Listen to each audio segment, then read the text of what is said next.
Hi and welcome to the CineCity podcast. I'm your host Marvin Belle. Any film festival worth its salt knows how to program films that challenge as well as entertain an audience, and that's certainly the case with director Ulrich Seidl's unflinching portrait of New Europe, Import-Export, screening on Tuesday the 27th of November at 6:30 at the Duke of York's.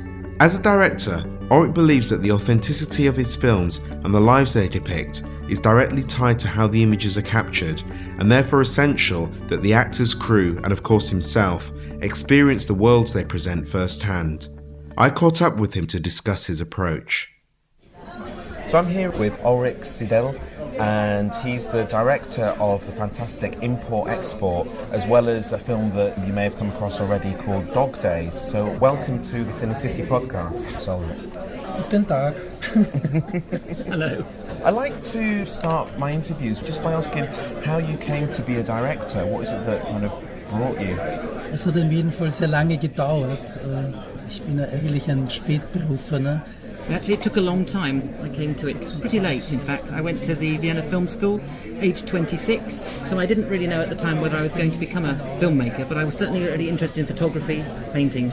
Your film that's at the festival, Import-Export, would you be able to tell us a little bit about the story? Es geht zwei Geschichten. It's about two young people, obviously, one from Eastern Europe, one from Western Europe, who are looking for a place for themselves in society, which of course they don't actually find. It's about migration, and it's about social borders. One of the things as you're watching the film, and it's mostly because we're so conditioned from the typical stories that we get, is that you keep expecting Olga and Paul to meet each other, and that never happens in the film. Was that something that you had thought about at some point?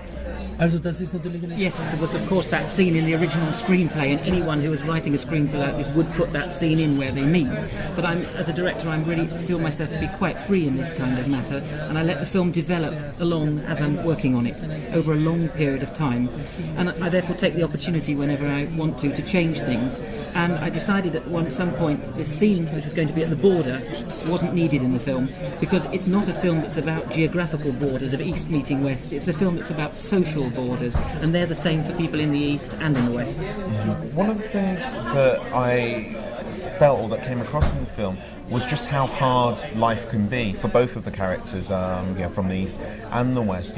Was there any particular stories that you had read that inspired either of the stories, or particular research that you undertook? Also meistens geht Well, usually when I'm making a film, I take as my starting point my own observations and people that I actually meet. So in the case of Paul, for example, I knew an Austrian family in Vienna, 7 members of the family, and the 2 adults and the 5 adult children were all unemployed. So the part of Paul is based on the experience of the 17-year-old boy in that family. He was a model for that part.